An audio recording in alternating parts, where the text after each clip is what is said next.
Hello dear friend, fluid mechanics का एक बेहतरीन क्वेश्चन करने जा रहे हैं। देखो, ये पाइप आपको दिखाई दे रहा है, ठीक है, और उसके अंदर कोई लिक्विड फ्लो हो रहा है। The tube shown is of uniform cross section, कहीं पे भी area of cross section change नहीं हुआ है।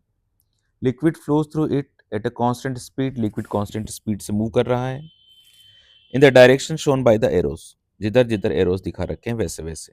The liquid exert on the tube, the liquid exert on the tube, ये जो लिक्विड है ये ट्यूब पे क्या चीज एक्सर्ट कर रहा है।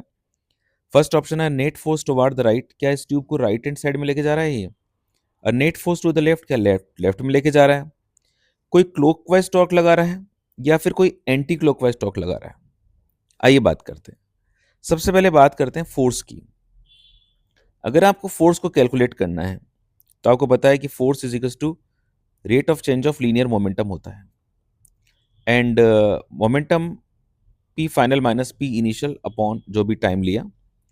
तो फोर्स की डायरेक्शन वो आएगी जो मोमेंटम में चेंज की डायरेक्शन आती है। ओके, और जो मोमेंटम होता है वो होता है मास इनटू वेलोसिटी। ठीक है, तो मुझे क्या करना पड़ेगा, फाइनल वेलोसिटी देखना पड़ेगा, इनिशियल वेलोसिटी देखना पड़ेगा, और उसी से मुझे मोमेंटम की डायरेक्शन मिलेगी। तो मैं एक काम करने जा रहा हूँ, ये वाला से जो सेक्शन है यहाँ पे देखो, यहाँ तक तो कोई मोमेंटम में चेंज हो नहीं रहा है।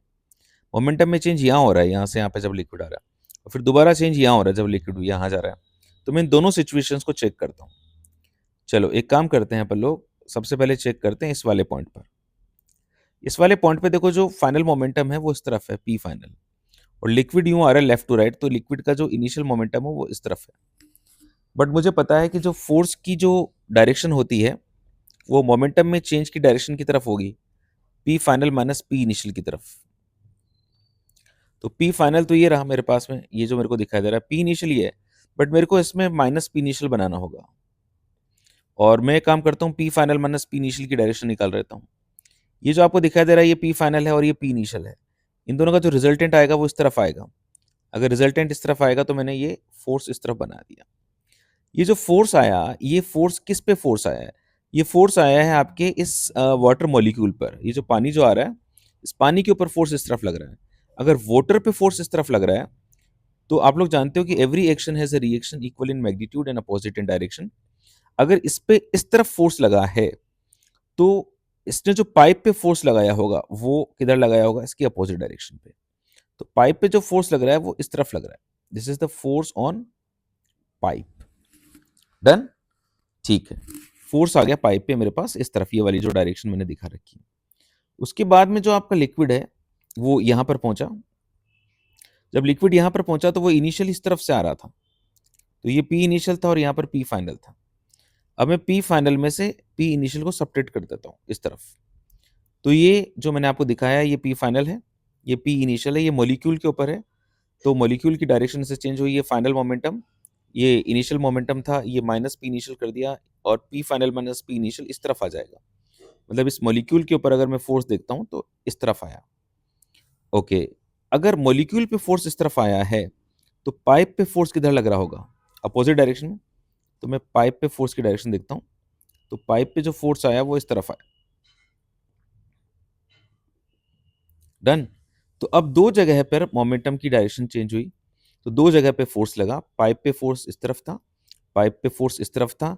ये जो दोनों फोर्सेस हैं दोनों का मैग्नीट्यूड सेम होगा, क्योंकि लिक्विड की स्पीड चेंज नहीं हो रही है और डायरेक्शन जस्ट अपोजिट है। मतलब ये कपल प्रोड्यूस कर रहे हैं, कपल बन रहा है ना, दो फोर्सेस का एक ऐसा कॉम्बिनेशन जिसका मैग्नीट्यूड सेम है बट दोनों के बीच में कोई ना कोई परपेंडिकुलर डिस्टेंस है। ओके, तो ये तो तय हो गया कि फोर्स तो नेट फोर्स तो लग नहीं रहा है। मतलब ये दोनों ऑप्शंस तो हमारे रॉन्ग हो गए। कोई राइट की तरफ फोर्स नहीं लग रहा, कोई लेफ्ट की तरफ फोर्स नहीं लग रहा। बात करते हैं टॉर्क की। तो जो लाइन ऑफ एक्शन है, अगर मैं लाइन ऑफ एक्शन की बात करता हूँ इस ऊपर वाले फोर्स की, तो वो ये वाली है, और नीचे वाले फोर्स की लाइन ऑफ एक्शन की बात करता हूँ तो वो ये वाली है। दोनों फोर्सेस एक दूसरे की पैरेलल हैं। अब चाहे तो एक फोर्स का दूसरे फोर्स के रेस्पेक्ट में टॉर्क निकाल लो या फिर बीच में इनके कोई पॉइंट ले लो। तो मैंने ये पॉइंट ले लिया। इस पॉइंट से मैंने क्या किया, एक परपेंडिकुलर ड्रॉ किया इस वाले फोर्स की लाइन पर, और मैं जानता हूँ कि जो टॉर्क होता है उसकी डायरेक्शन होती है आर क्रॉस एफ। अपने राइट हैंड की फिंगर्स को आप आर से एफ की तरफ कर्ल करो तो आपको एक क्लॉकवाइज टॉर्क मिल रहा है। ओके, अब इस वाले ये वाला जो फोर्स था इसके कारण निकालो, तो इस पर परपेंडिकुलर ड्रॉ करो, this is R vector, and ये फोर्स की डायरेक्शन ये है आर क्रॉस एफ। इसका भी जो टॉर्क है वो क्लॉकवाइज है।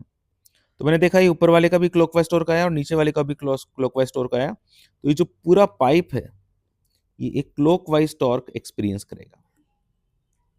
तो इस तरह से इस क्वेश्चन का जो आंसर है वो जाता है clockwise torque. This is the correct answer of this question. Okay, तो आई होप आपने एंजॉय किया होगा इसको। ये बहुत ही प्यारा क्वेश्चन है और ऐसे ही प्यारे प्यारे क्वेश्चंस के लिए आप जुड़े रहिए एपीजी की दुनिया पे। खूब मेहनत कीजिए, सफलता जरूर मिलेगी।